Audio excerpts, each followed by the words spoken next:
नमस्कार विद्यार्थी मित्रांनो, मी डॉक्टर प्रतिभा जाधव. सावित्रीबाई फुले पुणे विद्यापीठ पुणे, द्वितीय वर्ष विज्ञान, मराठी अभ्यास पुस्तक, द्वितीय सत्र, मराठी कथादर्शन. या मराठी कथादर्शन पुस्तकातील संपादकीय आपण बघणार आहोत आणि त्यानंतर अनुक्रमणिका. यामध्ये निवडक ज्या काही कथा आहेत त्या कथांचा अभ्यास आपल्याला करावयाचा आहे.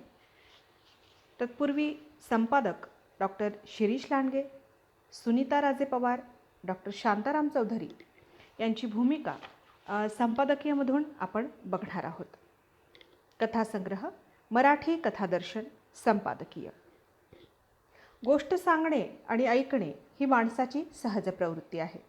आपण काऊचिऊच्या गोष्टी ऐकत लहानाचे मोठे झालो. गोष्टींनी आपले अनुभव विश्व समृद्ध झाले आहे.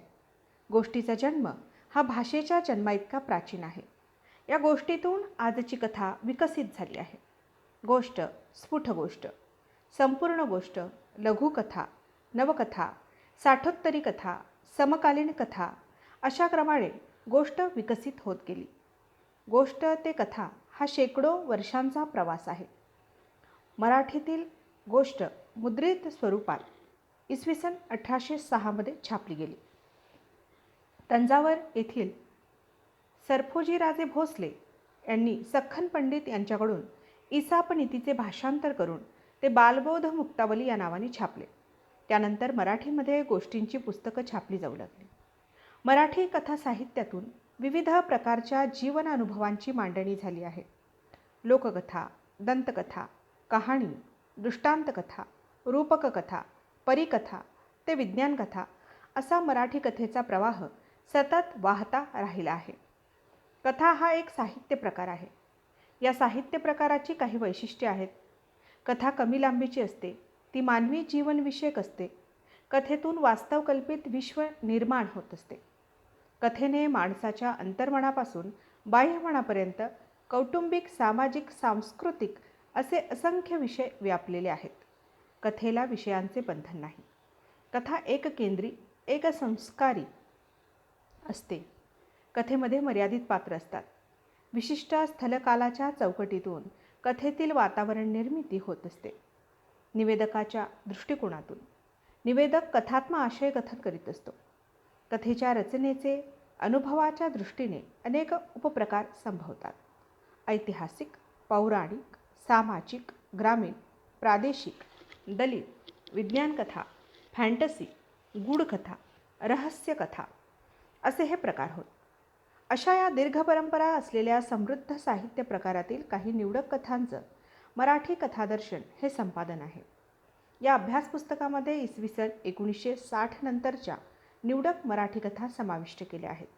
या कथांच्या वाचनातून विद्यार्थ्यांना विविध अनुभवांचे आकलन व्हावे, त्यांना समृद्ध जीवन दर्शनाचा प्रत्यय यावा, त्यांचा जीवनविषयक दृष्टिकोन विकसित व्हावा, त्यांच्यामध्ये कथा या साहित्य प्रकाराची आवड निर्माण व्हावी असे काही उद्देश समोर ठेवून मराठी कथादर्शनची निर्मिती केली आहे. या कथातील आशयविषय जीवनचिंतन, दुःख, दारिद्र्य, विषमतेची दाहकता, स्वातंत्र्यकांक्षा, मानवी जीवनातील समस्या अशा विषयसूत्रांवर आधारलेले आहे. तसेच या कथा गतकाळ, वर्तमान आणि संभाव्य भविष्यकाळ अशी कालिक जाणीवही देतात. या संपादनामध्ये विज्ञानकथा अधिक आहेत. विज्ञानकथेचे आकलन करीत असताना काही बाबी लक्षात घ्याव्या लागतात. विज्ञानकथांमध्ये वैज्ञानिक दृष्टिकोन महत्त्वाचा असतो. त्यामध्ये प्रचलित विज्ञान गृहीत धरावं लागतं. निरंजन घाटे विज्ञान साहित्याची व्याख्या करताना म्हणतात, विद्यमान विज्ञान तंत्रज्ञानाच्या प्रगतीचा भविष्यकाळात प्रक्षेप करून भविष्यकाळातील मानवी जीवनावर त्याचा कोणता परिणाम झालेला असेल, त्या काळातील समाज कसा असेल, मानवी परस्पर संबंध कसे असतील याचे चित्रण करणारे साहित्य म्हणजे विज्ञान साहित्य. इंग्रजीत अशा साहित्याला सायन्स फिक्शन म्हणतात. जी. ए. कुलकर्णी यांची कांचनमृग ही एक रूपकथा आहे. व्याधाला कोणीही न पाहिलेल्या दुर्मिळ अप्राप्य कांचनमृगाच्या प्राप्तीचा हव्यास असतो. तो कांचनमृगाची मृगया शिकार करतो. जेव्हा ही मृगया तो इतरांना दाखवतो तेव्हा तो कांचनमृग नसून सामान्य मृग निघतो. या भ्रमनिरासाच्या दुःखाने व्याध स्वतःचे जगणे हरवून जातो. अखेरीस वृद्ध व्याधाला कांचनमृग सांगते की अप्राप्य वस्तूंच्या मागे धावण्यात जी धुंद जीवघेणी हर्षवेदना असते तिचे स्थान शूद्र स्वामित्व कधीच घेऊ शकत नाही. कांचनमृगाला कांचनमृगाचे प्रतिबिंब देखील दिसण्याचे भाग्य नाही. जगण्यातली ही वास्तविकता व्याधाला उमजते, पण वेळ सरल्यानंतर. अवकाशात दिसणाऱ्या ताऱ्यांच्या आकृतिबंधाचे एक काल्पनिक कथेतून जीवन चिंतन प्रकट होते.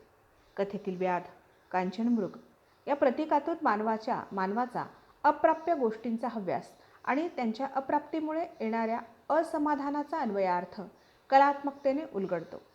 कथेतील गूढ वातावरण आणि चिंतनातून जीवनातील एका शाश्वत सत्याचा प्रत्यय येतो. जयंत नारळीकर यांची अथेन्सचा प्लेग ही विज्ञानकथा यात आहे. या कथेचे कथानक 22व्या शतकात घडते.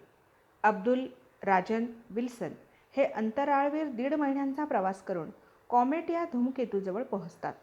कॉमेट या धूमकेतूतून बाहेर पडणाऱ्या पदार्थांचा अभ्यास करण्यासाठी अंतराळ यानातून बाहेर पडलेल्या अब्दुलचा विषाणू संसर्गामुळे मृत्यू होतो. हा धूमकेतू ख्रिस्तपूर्व 430 पृथ्वीजवळ आला. त्यावेळी अथेन्स शहरामध्ये प्लेगची साथ पसरली. त्यावेळी या साथीचा मुकाबला अथेन्सच्या संस्कृतीला करता आला नव्हता. त्यानंतर पुन्हा हा धूमकेतू पृथ्वीजवळ आल्यामुळे विषाणूंचा संसर्ग पृथ्वीला होणार असतो. यावेळी सध्याच्या संस्कृतीला या साथीचा मुकाबला करता येईल का, असं प्रश्नचिन्ह ही कथा उपस्थित करते. या कथेचा आशय सध्या कोविड-19 या विषाणूमुळे निर्माण झालेल्या जागतिक महामारीशी नाते सांगतो. मात्र ही विज्ञानकथा जयंत नारळीकर यांनी 1985 लिहिली. विज्ञानकथातून लेखकांच्या प्रतिभेचा दृष्टेपणाचा प्रत्यय येत असतो. त्याचा प्रत्यय अथेन्सचा प्लेग या कथेतून येतो. जयंत नारळीकर हे एक खगोलशास्त्रज्ञ आहेत. ते विज्ञान कथाकार आहेत. त्यांच्या कथालेखनापूर्वी मराठीत अद्भुत कल्पित चमत्कृतीपूर्ण विज्ञानकथा लिहिल्या गेल्या. नारळीकरांनी विज्ञानाला मराठी साहित्यात सुप्रतिष्ठित केले. विज्ञानकथेला वाङ्मयीनदृष्ट्याही सिद्ध केले. मारवा ही आशा बगे यांची कथा आहे. स्मरणरंजनात हरवलेले वृद्ध आबा आणि परंपरेला जपत वर्तमानाच्या धावपळीतील तरुण रुग्णात या पितापुत्रातील भावसंबंधाची ही कथा आहे. महादेव मंदिरामध्ये होणाऱ्या पारंपरिक उत्सवामध्ये या दोघांचीही मने गुंतली आहेत. त्यांच्यामध्ये हा समान दुवा असला तरी त्यांचे दृष्टिकोन भिन्न आहेत. वृद्ध पित्याची हरवत चाललेल्या भूतकाळामुळे येणारी कातरता, पुत्राकडून अपेक्षा होणारी द्विधा अवस्था आदी भावनिक पैलू कथेतून तरलपणे अभिव्यक्त होतात. मारवा या शीर्षकाशी नाते सांगणारा कथेचा प्रारंभ अखेर महत्त्वाचा आहे. कथेच्या प्रारंभी उन्ह उतरणीला लागली तर शेवटी मंदिरात रघुनाथाचा मारव्यातला षड्ज सुरेल, स्थिर आणि खडा आवाज लागला होता. ही वाक्य प्रतिकात्मक आणि अर्थपूर्ण आहेत. मारवा हा संगीतातील एक राग आहे. या रागातून वैराग्याची भावना निर्माण होते. संगीतातील पहिला स्वर सा आहे. त्याचे शास्त्रांमधील नाव षड्ज असे आहे. षड म्हणजे 6. मूळ स्वरांपासून पुढील स्वरांची निर्मिती होते, म्हणून या स्वराला षड्ज म्हणतात. या प्रारंभ आणि अखेरच्या प्रतिकात्मक वाक्यातून मानवी जीवनाचे प्रवाहीपण, त्यामधील परंपरा आणि नवतेचे अभिन्नत्व सूचित होते. निरंजन घाटे यांची एका यंत्रमानवाच्या मनाचा शोध ही एक विज्ञानकथा आहे. सदानंद आणि यंत्रमानव अशा मोजक्या पात्रांच्या संवादातून, नर्म विनोदातून ही कथा फुलत जाते. या विज्ञानकथेतून यंत्रमानवाने घेतलेला मानवी मनाचा शोध प्रकट होतो. यंत्रमानव माहिती, ज्ञान, क्षमता आदी सर्व बाबतीत प्रगत आहे, तर मानवी मनाच्या निर्मितीमागे अब्जावधी वर्षांच्या उत्क्रांतीचा इतिहास आहे. या असमानतेमुळे यंत्रमानवाच्या मनाचा शोध अपूर्ण राहतो.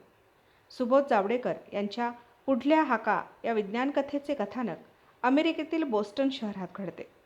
विनय गुप्ते हा बोस्टन येथील एका शस्त्रास्त्र निर्माण करणाऱ्या कंपनीच्या कार्यालयामध्ये काम करीत असणारा भारतीय युवक आहे. तो मध्यमवर्गीय, सुखवस्तू, आत्ममग्न, आत्मसंतुष्ट, ग्रीन कार्डधारक अमेरिकन भारतीयांचा एक प्रतिनिधी आहे. त्याचा प्रत्यक्ष शस्त्रनिर्मितीशी संबंध नसल्याने परदुःख शीतल अशी त्याची भावना आहे. कंपनीकडे असणाऱ्या भारतविरोधी प्रकल्पामुळे विनयला एका प्रकल्पात डावलले जाते. त्यातून विनयला परिस्थितीची जाणीव होते आणि तो शस्त्रास्त्रविरोधी मोहिमेमध्ये कृतीयुक्त सहभाग करण्याचे निश्चित करतो. विनयचा हा प्रवास असंवेदनशीलता ते संवेदनशीलता, अनैतिक नैतिक अशा द्वंद्वातून शाश्वत मूल्यांकडे जाणार आहे. जागतिक वातावरणाशी नाते सांगणारी ही कथा माणसामाणसातील वृत्ती प्रवृत्तींचा वेध घेत शांततेचे महत्त्व प्रतिपादन करते. वैश्विक शांततेसाठी कृतीयुक्त सहभागाची आवश्यकता स्पष्ट करणारी ही कथा चिरंतन शाश्वत मूल्यांचा निर्देश देते. बाबा भांड यांची 15 ऑगस्ट 1947 ही कथा आहे. हैदराबाद मुक्तीसंग्रामाची एक प्रातिनिधिक कहाणी या कथेतून येते.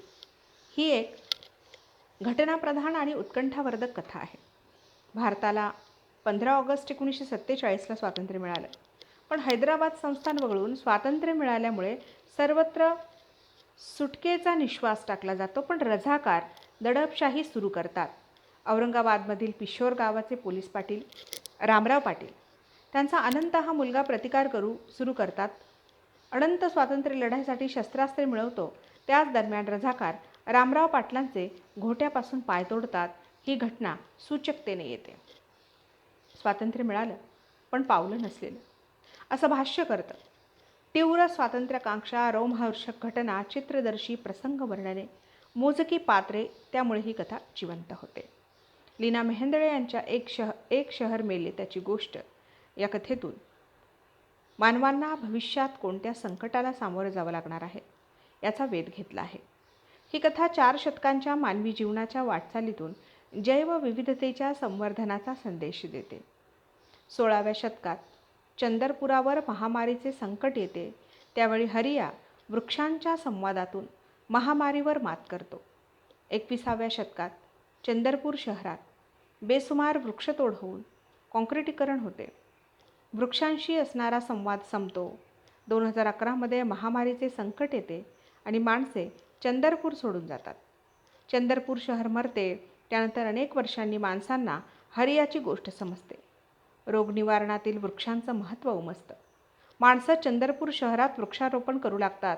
ही कथा भूत, वर्तमान व भविष्याचा वेध घेत जैवविविधतेचे वृक्ष संवर्धनाचे महत्त्व अधोरेखित करते. पृथ्वीवरील पर्यावरणीय समतोलाचे महत्त्व स्पष्ट करते. लिंपन या भारत सासने यांच्या कथेतून दलितांच्या जीवनातील वेदना प्रकट झाली आहे. भारतरत्न डॉक्टर बाबासाहेब आंबेडकर यांच्या तत्त्वज्ञानातून उदयाला आलेल्या नव्या विद्रोही जाणीवांच्या साहित्याला दलित साहित्य मानले जाते. लिंपन हे एक प्रतीक आहे. चुलीची कुरूपता दिसली की तिला लिंपन करतात. माणसेही स्वतःची कुरूपता झाकण्यासाठी लिंपन करतात. लहान मुलांची प्राण्याविषयीची भूतदया, तरुणांचे वैचारिक भान आणि प्रौढांचे सहेतुक जगणे यातून कथेमध्ये भाष्य केले जाते. लहान मुले चिखलाने माखलेल्या मांजराच्या पिल्लाला स्वीकारतात, पण मोठी माणसं स्वीकारत नाही. त्यामागे लहानांची निरागसता आणि प्रौढांची सहेतुकता दिसते. माणसांना दलितांच्या घरातील पाणी चालत नाही, त्यांच्या घरी चहा प्यायलेला चालत नाही, मग त्यांना दलितांच्या घरच्या नोटा कशा चालतात? कथानायकाचा हा प्रश्न जीवनातील स्पृश्यास्पृश्यता, भेदाभेदातील विसंगतीतून मानवी वर्तनाची कुरूपतेची चिकित्सा करतो. गणेश आवटे यांची नांगरट ही एक ग्रामीण कथा आहे. ग्रामीण साहित्यामध्ये कृषीकेंद्री जीवन व्यवहार आणि शेतीशी निगडीत ग्रामजीवन व्यवहार चित्रित केला जातो. नांगरट ही कथा देवराव या शेतमजुराची व्यथा कथन करते. अन्न, वस्त्र, निवारा या माणसाच्या मूलभूत गरजा आहेत.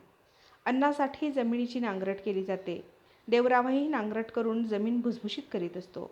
त्याचवेळी तो मनातही दुःखाची ढेकळे उलथवून पोटाला भाकरी मिळण्याचे स्वप्न पाहत असतो. भाकरी प्रत्यक्षात येईल, प्रपंच बहरेल असं देवरावाचं स्वप्न असतं, मात्र स्वप्न प्रत्यक्षात येत नाही. त्याऐवजी देवरावसमोर भगभगीत उन्हातील ढेकळांनी भरलेली नांगरट येते. मानवी मूलभूत प्रेरणेभोवती गुंफलेली ही कथा शेतमजुरांचे दारिद्र्य, भुकेची तीव्रता आणि मानवी सहसंबंध यांचं उग्र भीषण रूप उभं करते. रखरखीत ऊन, ढेकळं आदी प्रतीकांतून भूक हा आशय अधिक कडक होत जातो. आसाराम लोमटे यांच्या ओझं या कथेतून ग्रामीण जीवन जाणीव प्रकट झाली आहे. ही कथा ग्रामीण जीवन आणि दुष्काळग्रस्तता यांचे भीषण वास्तव पुढे आणते. ही कथा दुष्काळ आणि शेतकरी आत्महत्येवरील आहे. या कथेचे निवेदन आत्महत्या केलेल्या शेतकऱ्याचा प्राध्यापक असणारा धाकटा भाऊ करतो. तो शेतकरी जीवनाची करुण कहाणी सांगतो. एक बोचरे वास्तव पुढे आणतो. समकालीन कौटुंबिक, सामाजिक, राजकीय परिस्थितीवर परखड भाष्य करतो. या निवेदकावर स्वतःच्या निष्क्रियतेचे ओझे आहे. या दुःखाची आर्तता वाचकाच्या मनावरील ओझं वाढवत नेते. कारुण्याने भरलेली ही कथा एक शोकात्मकतेचा प्रत्यय देते. अशा या विविध जीवनानुभव प्रकट करणाऱ्या कथा आपलं अनुभव विश्व समृद्ध करतात. जीवनाकडे पाहण्याचे विविध दृष्टिकोन विकसित करून वाङ्मयीन समज वाढवतात. या कथांच्या आस्वादातून कथा या साहित्य प्रकाराबद्दल आवड निर्माण व्हावी ही अपेक्षा आहे. हे अभ्यास पुस्तक प्रत्यक्षात येत असताना सावित्रीबाई फुले पुणे विद्यापीठाचे माननीय कुलगुरू डॉक्टर नितीन करमळकर, माननीय कुलगुरू डॉक्टर NS उमराणी, माननीय कुलसचिव डॉक्टर प्रफुल्ल पवार, सर्व अधिकार मंडळ, विज्ञान विद्याशाखेचे माननीय अधिष्ठाता डॉक्टर मनोहर चास्कर, मानवविज्ञान विद्याशाखेचे माननीय अधिष्ठाता डॉक्टर अंजली कुरडे, माननीय सहयोगी अधिष्ठाता डॉक्टर प्रभाकर देसाई, मराठी अभ्यास मंडळातील सर्व सन्माननीय सदस्य आणि उपसमितीतील सर्व सन्माननीय निमंत्रित तज्ज्ञ या सर्व मान्यवरांचं सहकार्य लाभलं. या अभ्यास पुस्तकामध्ये समाविष्ट असणाऱ्या कथांचे कथालेखक आणि त्यांचे प्रकाशक यांनी परवानगी दिली त्याबद्दल त्यांचे आभार मानतो. तसेच प्रकाशक रुद्र प्रकाशन पुणे यांचेही सहकार्य लाभले त्यांचेही आम्ही आभार मानतो. डॉक्टर शिरीष लांडगे, सुनीता राजे पवार आणि डॉक्टर शांताराम चौधरी यांचं हे संपादकीय आज आपण बघितलेलं आहे.